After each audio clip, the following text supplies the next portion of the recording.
Welcome to my channel. Chhatrashaya Republic School presents. सोचिए, इस दुनिया में हर जीव, चाहे वो कितना भी छोटा हो या कितना भी बड़ा, उसके अंदर एक बहुत ही गहरी चाहत होती है अपनी नस्ल को आगे बढ़ाने की। ये सिर्फ जीने की बात नहीं है, ये अपनी कहानी को, अपनी विरासत को अगली पीढ़ी तक ले जाने की बात है। और इसी प्रक्रिया को हम कहते हैं प्रजनन। चलिए, आज इसी अद्भुत कहानी को समझते हैं। लेकिन सवाल ये है कि ये इतना जरूरी क्यों है? मतलब प्रजनन की इतनी अहमियत क्यों है? जरा सोचकर देखिए, अगर अचानक से दुनिया में हर कोई, चाहे वो इंसान हो, जानवर हो या पेड़ पौधे, प्रजनन करना बंद कर दें, तो क्या होगा? ये सवाल ही हमें इसकी असली कीमत समझाता है।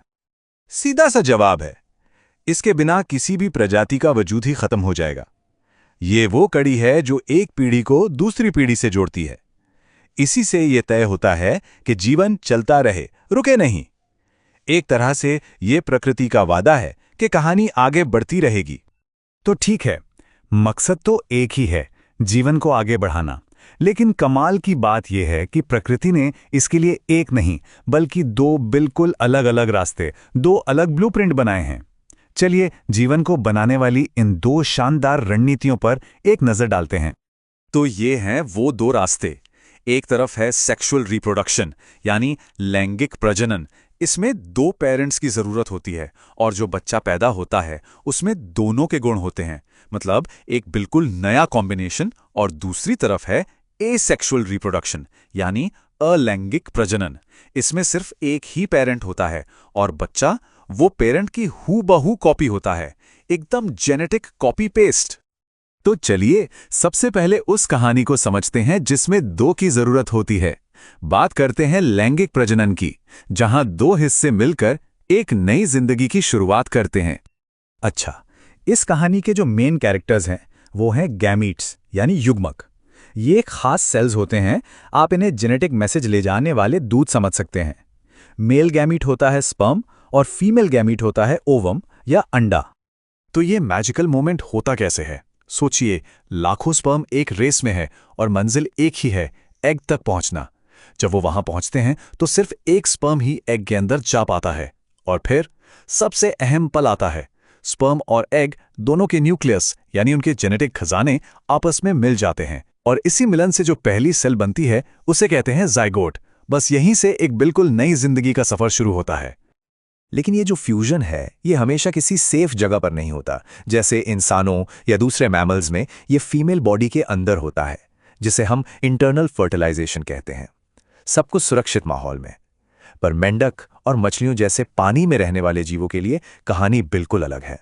वो अपने स्पर्म और एग्स पानी में ही छोड़ देते हैं और फर्टिलाइजेशन बाहर होता है।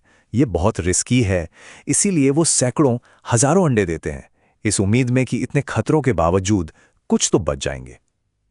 ये सर्वाइवल का एक बहुत बड़ा दाव है। तो फर्टिलाइजेशन तो बस कहानी की शुरुआत थी, असली जादू तो अब शुरू होता है। चलिए देखते हैं कि कैसे वो एक अकेली सेल एक पूरे जीव में बदल जाती है। तो सफर शुरू होता है जाइगोट से। ये एक अकेली सेल है जो लगातार डिवाइड होती रहती है, 1 से 2, 2 से 4 और ऐसे ही बढ़ती जाती है। जल्दी ही ये सेल्स का एक गोला बन जाती है और यूटेरस की दीवार से चिपक जाती है। अब इसे एम्ब्रियो कहते हैं। यहीं से धीरे धीरे अंग बनने लगते हैं और जब हाथ, पैर, आंखें जैसे बॉडी पार्ट्स पहचाने जा सकते हैं तब इसे फीटस कहते हैं। और आखिर में जब ये पूरी तरह से डेवलप हो जाता है तो एक नई जिंदगी इस दुनिया में आती है। और इसी डेवलपमेंट के तरीके के आधार पर जानवरों को दो मेन ग्रुप्स में बांटा गया है। एक है विविपेरस, जैसे हम इंसान, कुत्ते, गाय, जो सीधे बच्चों को जन्म देते हैं। और दूसरे हैं ओविपेरस, जैसे मुर्गी, मेंढक, छिपकली, ये अंडे देते हैं और बच्चे का डेवलपमेंट अंडे के अंदर होता है। लेकिन कुछ जानवरों के लिए जन्म के बाद भी कहानी में एक बहुत बड़ा ट्विस्ट आता है। इसे कहते हैं मेटामॉर्फोसिस। इसका सबसे अच्छा एग्जाम्पल है मेंढक। सोचिए एक टैडपोल के बारे में। वो बिल्कुल मछली जैसा दिखता है, पानी में रहता है, गिल्स से सांस लेता है और फिर वो पूरी तरह से बदल जाता है एक ऐसे मेंढक में जिसके फेफड़े होते हैं और जो जमीन पर छलांग लगा सकता है। यह सच में प्रकृति का एक कमाल का ट्रांसफॉर्मेशन है। चलिए अब बात करते हैं दूसरे ब्लूप्रिंट की, यानी एसेक्सुअल रिप्रोडक्शन की। यहाँ कहानी थोड़ी सीधी और सरल है क्योंकि इसमें सिर्फ एक ही पेरेंट की जरूरत होती है। इसके भी कुछ दिलचस्प तरीके हैं, जैसे हाइड्रा में होती है बडिंग। इसमें पेरेंट की बॉडी से एक छोटा सा उभार, एक बड निकलता है और वो धीरे धीरे बढ़कर एक नया हाइड्रा बन जाता है और अलग हो जाता है। और अमीबा जैसे सिंगल सेल वाले जीवों में तो ये और भी सिंपल है, बाइनरी फिशन, मतलब एक सेल बस बीच से 2 में बढ़ जाती है और हो गए 2 नए अमीबा। ये शायद दुनिया की सबसे तेज रिप्रोडक्शन स्ट्रेटेजी है। अब तक हमने प्रकृति के तरीकों की बात की, लेकिन अब एक ऐसी कहानी पर चलते हैं जिसने रिप्रोडक्शन के सारे नियम ही बदल दिए। ये कहानी है एक भेड़ की, जिसका नाम था डॉली। डॉली कोई मामूली भेड़ नहीं थी। 5 जुलाई 1996 को जब वो पैदा हुई तो उसने साइंस की दुनिया में भूचाल ला दिया था। क्यों? क्योंकि वो पहली मैमल थी, पहला स्तनधारी जीव जिसे सफलतापूर्वक क्लोन किया गया था।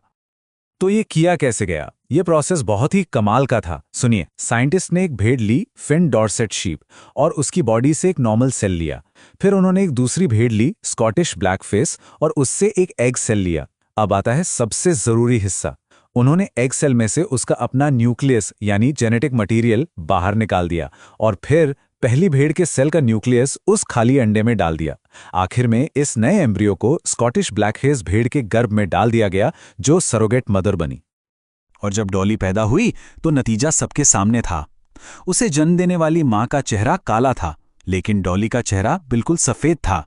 वो जेनेटिकली हूबहू उस फिन डॉर्सेट भेड़ की कॉपी थी जिससे न्यूक्लियस लिया गया था। इस एक एक्सपेरिमेंट ने यह साबित कर दिया कि किसी भी जीव का असली ब्लूप्रिंट, उसकी सारी जानकारी सेल के न्यूक्लियस में ही होती है। डॉली की कहानी एक बहुत बड़ी कामयाबी थी, इसमें कोई शक नहीं। वो बड़ी हुई, बिल्कुल सेहतमंद थी और उसके अपने बच्चे भी हुए। लेकिन ये पूरी सच्चाई नहीं है।